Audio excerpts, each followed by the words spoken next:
नमस्कार दोस्तों, मैं आपका दोस्त भोपाल हमारे YouTube channel study point with Bhopal में आपका स्वागत करता हूं। तो दोस्तों, आज का हमारा ये पार्ट है राजस्थान के स्वतंत्रता सेनानी भाग नंबर 2।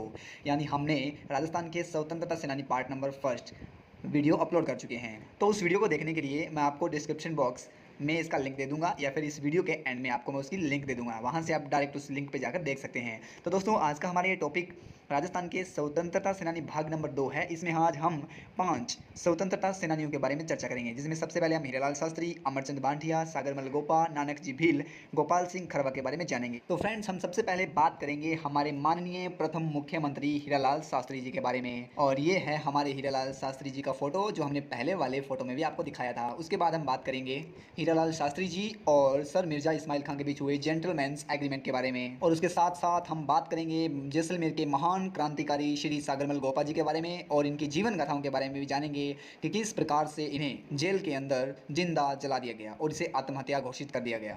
इनकी इतनी बड़ी उपलब्धि के उपलक्ष्य में राजस्थान सरकार ने यहाँ पर जैसलमेर के अंदर सागरमल गोपा एक शाखा निकाली, जो इंदिरा गांधी नहर से जुड़ी हुई है, जो जैसलमेर में पानी की सिंचाई उपलब्ध करवाती है। तो आइए दोस्तों, अब हम वीडियो को स्टार्ट करते हैं और एक एक करके सभी स्वतंत्रता सेनानियों के बारे में बात करते हैं। तो दोस्तों, मैंने आपको पहले ही बता दिया है कि हमारा ये वीडियो किस टॉपिक पर है और कौन सा पार्ट है। तो दोस्तों, आज हम बात करेंगे हीरालाल शास्त्री जी के बारे में। हीरालाल शास्त्री जी का जो जन्म है वो जोबनेर जयपुर के अंदर हुआ है और राजस्थान के ये प्रथम मुख्यमंत्री भी हैं। अगर मैं इनके कार्यकाल की बात करूं तो 30 मार्च 1948 से लेके 30 मार्च 1948 से लेके 5 जनवरी 1951 तक इनका जो कार्यकाल था, ये प्रथम मुख्यमंत्री थे। इन्होंने वनस्थली विद्यापीठ की स्थापना की, जो निवाई टोंक के अंदर है, और यहीं पर आगे मैं आपको बताऊंगा कि इनका जो समाधि स्थल भी है। दोस्तों, यहाँ से एग्जाम में कई बार क्वेश्चन आता है कि जो वनस्थली विद्यापीठ के संस्थापक कौन है, या फिर जो वनस्थली विद्यापीठ है वो कहाँ स्थित है। तो फ्रेंड्स, अब हम बात करते हैं जेंटलमैन्स एग्रीमेंट के बारे में। जेंटलमैन एग्रीमेंट 1942 के अंदर हुआ था, यानी 1942 के अंदर। ये एग्जाम के पॉइंट ऑफ व्यू से इंपॉर्टेंट है। कई बार एग्जाम में क्वेश्चन आता है कि जेंटलमैन्स एग्रीमेंट किन किन के बीच हुआ, तो वो हीरालाल शास्त्री और मिर्जा इस्माइल खान, ये कौन थे? जयपुर के उस समय के प्रधानमंत्री थे। इन दोनों के बीच जेंटलमैन्स एग्रीमेंट हुआ था। और इसका उद्देश्य क्या था? इसका उद्देश्य था कि जो क्रांतिकारी हैं वो अंग्रेज़ों की युद्ध में मदद नहीं करेंगे। यानी कई लोग ऐसे थे जो क्रांतिकारी के साथ नहीं मिले हुए थे, बल्कि अंग्रेज़ों की मदद कर रहे थे। तो उनको प्रोत्साहित करने के लिए कि वो अंग्रेज़ों की मदद न करें। और दूसरा था शीघ्र उत्तरदायी शासन की स्थापना करना। नेक्स्ट, हीरालाल शास्त्री जी के बारे में बात करें तो 30 मार्च 1949 को जो राजस्थान स्थापना दिवस मनाता है अपना, ये क्या था? ये एकीकरण का चौथा चरण था, यानी वृहद राजस्थान। ये कौन सा चरण था? चौथा चरण था। और इस चौथे चरण में जो हीरालाल शास्त्री जी थे वो क्या थे? प्रधानमंत्री जी थे। और 1957 से लेकर 1962 तक ये सवाई माधोपुर से कांग्रेस के सांसद भी रहे थे। इनकी अगर पुस्तक की बात करें तो इनकी पुस्तक है प्रत्यक्ष जीवन शास्त्र। इनकी क्या आत्मकथा लिखी हुई है, ये भी एग्जाम के पॉइंट ऑफ व्यू से इंपॉर्टेंट है। और इनका एक गीत भी लिखा हुआ है, प्रलय प्रतीक्षा नमो नमः। ये 1930 में लिखा गया था।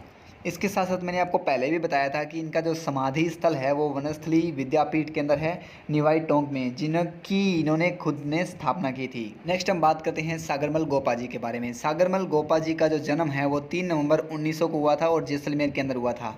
इन्हें जैसलमेर के स्वतंत्रता सेनानी, यानी जैसलमेर के ये महान स्वतंत्रता सेनानी कहूँगा मैं, महान स्वतंत्रता सेनानी जैसलमेर के लिए इन्होंने बहुत कुछ किया।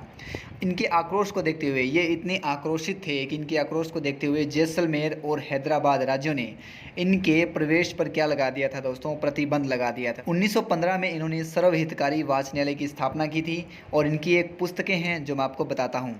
दोस्तों, इनकी पुस्तकों के बारे में भी एग्जाम में कई बार क्वेश्चन पूछा जाता है। इनकी पुस्तकें हैं जैसलमेर राज का गुंडा शासन, यानी जैसलमेर में जो गुंडा शासन चल रहा था उसके बारे में इन्होंने एक बुक लिखी। आज़ादी के दीवाने के नाम से भी इन्होंने एक बुक लिखी, और एक रघुनाथ सिंह का मुकदमा के नाम से भी इन्होंने एक बुक लिखी। ये तीनों बुक है जो दोस्तों एग्जाम के पॉइंट ऑफ व्यू से काफ़ी ज़्यादा इंपॉर्टेंट है। नेक्स्ट बात करते हैं 1946 के अंदर महारावल जवाहर सिंह का विरोध किया इन्होंने, तो इन पर मिट्टी तेल डालकर इनकी हत्या कर दी गई और इसे क्या करार दे दिया गया? आत्महत्या करार दिया गया। इस आत्महत्या की जांच के लिए गोपाल स्वरूप पाठक की अध्यक्षता में, कौन सी दोस्तों? गोपाल स्वरूप पाठक की अध्यक्षता में एक कमेटी का गठन किया गया, जिसका कोई मुद्दा या मोरल नहीं निकला। उसके बाद पंडित जवाहरलाल नेहरू जी ने जो सागरमल गोपा जी के संदर्भ में इन्होंने अपने कुछ कथन बोले, यानी टिप्पणी की। उन्होंने कहा कि इसे आत्महत्या कहना एकदम शरारत है, यह एक ऐसी बात है जो न सिर्फ जैसलमेर के लिए बल्कि दूसरे राजाओं के लिए भी एक शर्म की बात है। नेक्स्ट, जैसलमेर रियासत से संबंधित भी नेहरू जी ने कुछ कथन बोले। इन्होंने इन्हें विश्व की निराली रियासत कहा और विश्व का 8वां आश्चर्य भी कहा। तो दोस्तों ये भी एग्ज़ाम के पॉइंट ऑफ व्यू से इम्पोर्टेंट है। जो भी मैं आपको फैक्ट लेकर आया हूँ ये सारे के सारे एग्ज़ाम के पॉइंट ऑफ व्यू से इम्पोर्टेंट है। नेक्स्ट है, इनकी शहादत पर इनकी शहादत पर खून का बदला खून का नारा भी दिया गया, ये भी इम्पोर्टेंट है। इनके नाम पर IGNP यानी इंदिरा गांधी नहर परियोजना में जैसलमेर के अंदर सागरमल गोपा शाखा स्थापित की गई, जो मैं आपको अभी पिक्चर के माध्यम से दिखाता हूँ। ये देखिए दोस्तों, यहाँ पर जो IGNP है ये कौन सी है? IGNP इंदिरा गांधी नहर परियोजना है। इसके अंदर ये जैसलमेर के अंदर यहाँ पर देखिए सागरमल गोपा ब्रांच, सागरमल गोपा यहाँ से ब्रांच निकाली गई है जो जैसलमेर के अंदर पेयजल आपूर्ति करती है। फ्रेंड्स नेक्स्ट हम बात करते हैं अमरचंद बांटिया के बारे में। अमरचंद बांटिया बीकानेर के मूल निवासी थे। इन्हें 1857 की क्रांति का भामाशाह कहा जाता है। 1857 की क्रांति में शहीद होने वाले ये पहले राजस्थानी थे। झांसी की रानी और तात्या टोपे की इन्होंने आर्थिक सहायता की थी। इन्हें राजस्थान का दूसरा भामाशाह कहा जाता है और 1857 की क्रांति का भामाशाह कहा जाता है। दोस्तों अगर देखें राजस्थान का भामाशाह, अगर डायरेक्ट बात करें कि राजस्थान का भामाशाह किसे कहा जाता है, तो राजस्थान का जो भामाशाह है वो सेठ जमनालाल बजाज को कहा जाता है। राजस्थान का दूसरा भामाशाह है वो अमरचंद बांटिया को कहा जाता है और 1857 की क्रांति का जो भामाशाह है वो भी अमरचंद बांटिया को कहा जाता है। तो भामाशाह से रिलेटेड जो भी फैक्ट हैं वो आपको याद रखने हैं, आप इनसे एग्ज़ाम में पजल हो सकते हैं। नेक्स्ट बात करते हैं दोस्तों नानक जी भील के बारे में। नानक जी भील जो है उनका जो योगदान है वो बेंगू किसान आंदोलन और बूंदी किसान आंदोलन दोनों में रहा है। बूंदी किसान आंदोलन के अंदर जो 1922 में हुआ था, वहाँ पर जब आंदोलन चल रहा था तो झंडा गीत गा रहे थे उस समय नानक जी भील, और उस समय वहाँ पर SP तैनात था इकराम हुसैन अंग्रेज़ों की ओर से। तो वहाँ पर इकराम हुसैन के नेतृत्व में वहाँ पर पुलिस दल ने गोलियां चला दी और उन गोलियों का शिकार हो गए नानक जी भील और वहीं पर उनकी मृत्यु हो गई। तो इस प्रकार से नानक जी भील यहाँ पर मारे गए थे। अब हम दोस्तों हमारे अंतिम क्रांतिकारी के बारे में बात करते हैं, गोपाल सिंह खरवा के बारे में। खरवा गाँव अजमेर के मूल निवासी थे। इन्हें सशस्त्र क्रांति का जनक कहा जाता है। ये एग्ज़ाम पॉइंट ऑफ व्यू से इम्पोर्टेंट है दोस्तों। वीर भारत सभा की स्थापना की थी इन्होंने, ना कि वीर भारत समाज की सभा। वीर भारत समाज की स्थापना विजय सिंह पथिक ने की थी, लेकिन इन्होंने वीर भारत सभा की स्थापना की थी और ये एक प्रकार का क्रांतिकारी संगठन था।